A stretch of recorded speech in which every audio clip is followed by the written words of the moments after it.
जब वो प्रार्थना करने लगे तो इंद्र आगे आगे चल रहे थे। जब प्रार्थना के स्वर बहुत मधुर हुए तो ब्रह्मा जी प्रकट हो गए। अब ब्रह्मा नेतृत्व तो करने लगे।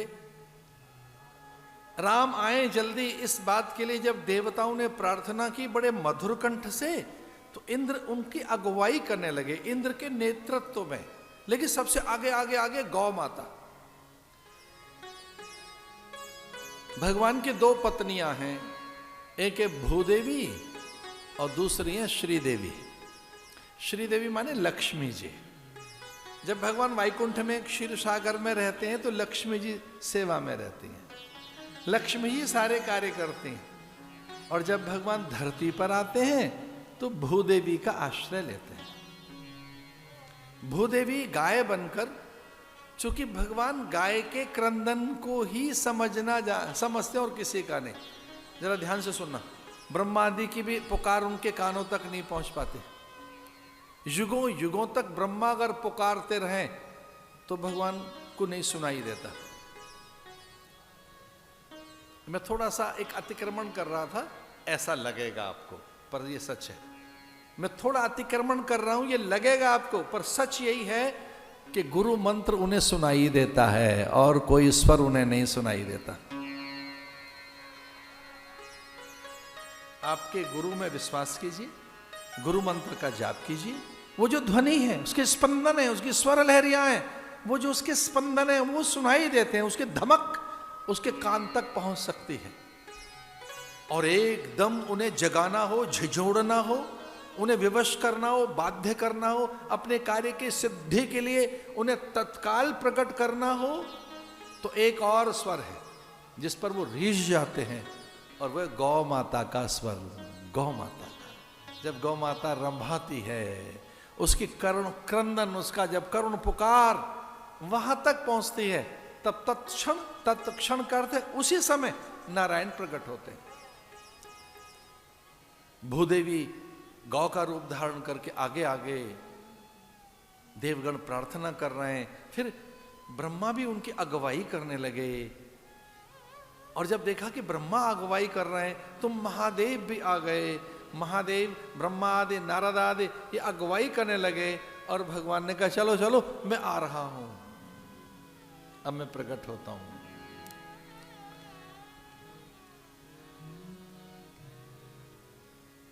नौमी तिथि मधुमास पुनीता, शुक्ल पक्ष अवदित हरि प्रीता।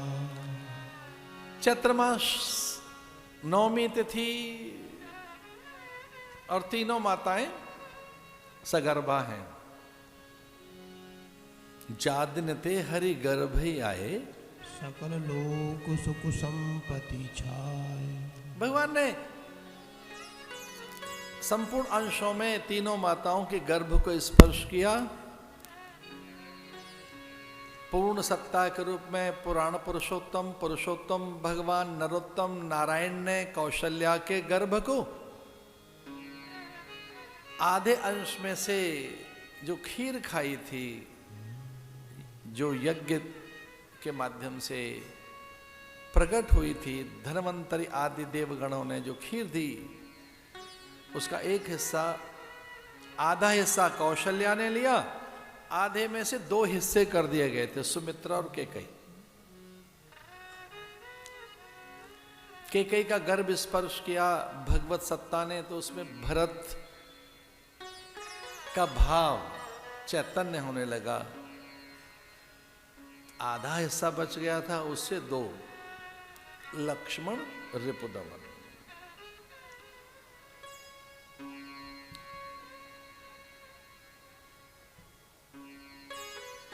अरुंधति पहुंच गई थी महलों में।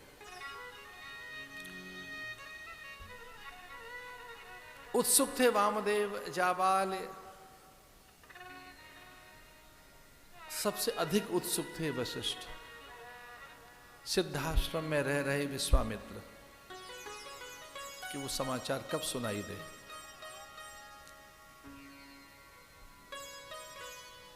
चौथे 5वें मास में पुंसवन संस्कार हुआ, 7वें में सीमंतोनयन, जात कर्म निष्कर्मण के लिए तैयारी है।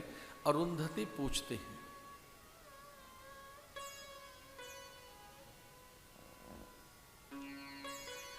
कई से पूछा। व्यवहार में, वार्ता में संपूर्ण संस्कारों के लिए जो कुशल थी, निपुण थी, प्राय जो मुखर रहती थी, व्यवहार में जो अत्यंत आगे रहकर सारे राजकाज करती थी, उनका नाम कैकेयी माता। अरुंधति ने पूछा क्या अनुभव है? कैकेयी कहने लगी कि मुझे लगता है मेरे उदर में कोई सन्यासी, यति, योगी, तपपूत, कोई विराट पुरुष है, क्योंकि जब से गर्भ में उसके अंश आए हैं मैं मौन, शांत, प्रशांत हो गई हूं। अब मुझ में कोई भय पहले भी नहीं था, अब कभी नहीं है। मैं स्वयं सिद्धा, पूर्णा, मंगला हो गई। लगता है मेरा योग सिद्ध हो गया। मुझ में कोई परमात्मा का भक्त, कोई महात्मा, स्वयं धर्म मेरे जीवन में। और क्या अनुभव होता है? बोले मुझे ऐसा भी अनुभव होता है कि मेरे गर्भ में जो पल रहा है वो अनुयायी होगा कौशल्या के पुत्र का। क्योंकि आंखें बंद कर कोई निरंतर स्तवन, जप और आह्वान की मुद्रा में दिखाई देता है मुझे मेरा बालक, और वो कौशल्या के पुत्र का उपासक होगा। मैं कितनी भाग्यवान हूं कि मैं उपासक पुत्र को जन्म दे रही हूं। वो उपासक होगा, वो बड़ा जापक होगा, वो बड़ा महात्मा होगा, धर्मात्मा होगा। जब से वो बालक मुझ में आया है तो मैं निर्वैध्य हो गई हूं, कोई वेदना नहीं है, मैं निश्चिंत हो गई हूं।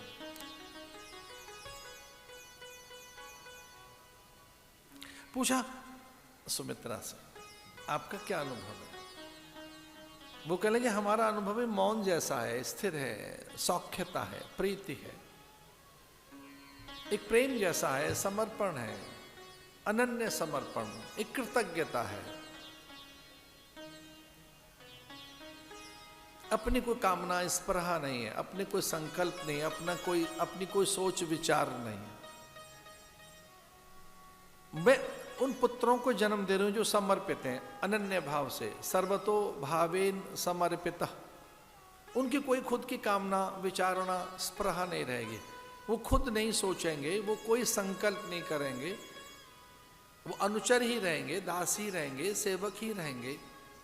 जो बड़े हैं जो विचार करें, उनके जो प्रस्ताव हैं, उनकी जो नीतियां हैं, वो जो नियमों का निर्धारण करें हम उनका पालन करेंगे। हम तो महाभाग्यवान हैं कि हम अनुसरण के लिए जन्म लेकर आए। हमें तो अनुगमन करना है, अनुशीलन करना है, हमें तो बड़ों की आज्ञा का पालन करना है, क्योंकि यही धर्म है।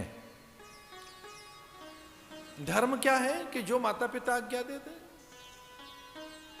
परशुराम ने आज्ञा दे दी, जमदग्नि ने आज्ञा दी परशुराम को, माता का सर धड़ कर, मुझे तेरी माता का सर चाहिए, इसे काटकर मेरे हाथ में दे। उन्होंने विचार किया मेरी माता की क्यों हत्या करवाएंगे? कभी नहीं। माता पिता तो एक ही होते हैं। सर धड़ अलग करके पिता के हाथ में मस्तक दे दिया, ये लीजिए। पिता बड़े प्रसन्न हुए कि मैं तो बस ये जानना चाह रहा था कि तू आज्ञाकारी है कि नहीं। माता जीवित हो गई फिर से। माता ने पूछा ये क्या किया? बोले आप ऐसी आज्ञा करती मैं तो आपका पालन कर लेता। धर्म अधर्म मैं कुछ नहीं जानता। मां क्या कहती है वही धर्म है, पिता क्या कहते हैं वही धर्म है। पार्वती ने यही तो कहा था कि एकांत में स्नान, रमण, विहार है, कोई पुरुष आए दरवाजे पर रोक लेना। महादेव को रोक रहे हैं, वो अंदर नहीं जा सकते। अरे भैया मैं तेरा पिता हूं, मुझे अंदर जाना है। जिसे तू मां कहता है मेरी अर्धांगिनी है। नहीं नहीं नहीं, मां क्या क्या, पता नहीं आपको मेरी कितनी पुरानी बातें लग रही हैं, पर मैं आपको एक विश्वास दिलाना चाहता हूं। हमने हमेशा ही सदा ही अपने गुरु की आज्ञा का पालन किया। ये धर्म है, बड़ों की आज्ञा का पालन। जो गुरु की आज्ञा का, बड़ों की आज्ञा का, माता पिता की आज्ञा का पालन कर लेते हैं, सभी देव वहां शीश झुकाते हैं। सुमित्रा ने कहा मुझे तो आज्ञा का पालन करना है, और कोई धर्म मैं नहीं जानती। ध्यानस्थ मौन समाधिस्थ कौशल्या के पास पहुंची, उन्हें आशीर्वाद देते हुए। गुरु पत्नी है अरुंधति। अरुंधति जब बोलती थी तो समाधि में रहने वाले महापुरुष, गिरिकंदराओं में जो बैठे थे ऋषि मुनि, जो हर किसी की बात सुनते थे, सुन सकते थे, वो कान लगाकर सुनते कि अरुंधति क्या बोलेंगी, क्योंकि वो कभी बोलती नहीं थी। अरुंधति प्राय मौन में रहती थी। ये बड़े महापुरुषों के लक्षण हैं, वो समय पर ही बोलेंगे या कि नहीं बोलेंगे या कि बोलते ही नहीं। गुरोस्तु मौनम व्याख्यानम शिष्यास्तु छिन्न संशया। बड़े अपने मौन से ही उपदेश देते हैं। अरुंधति ने पूछा क्या हो रहा है, तेरे गर्भ में कौन है? कौशल्या का उत्तर सुनिए कितना अद्भुत है। कौशल्या कहने लगी मेरे गर्भ में वही है जिसने धरती अंबर अग्नि जल वायु बनाई है। करतार की है मैं मां हूं, स्वामी मेरे कोख में आया है, परमात्मा मेरे भीतर है। ये सब आपके ही तो सुफल हैं। आपने यज्ञ की प्रेरणाएं न दी होती, हमारा हाथ न थाम लिया होता तो मैं शुभ लक्षणा होती। अनेक आशीष देकर चली गई, लेकिन सब प्रतीक्षा में हैं। तो प्रतीक्षा में वशिष्ठ हैं, विश्वामित्र हैं, अगस्त हैं, पुलस्त हैं, सतानंद वामदेव जाबाल हैं। प्रतीक्षा में न जाने कितने हैं, लेकिन जो व्याकुलता के साथ दोपहर में चहलकदमी कर रहे हैं आंगन में, उन्हें इतना व्याकुल कभी नहीं देखा। उनका नाम है दशरथ।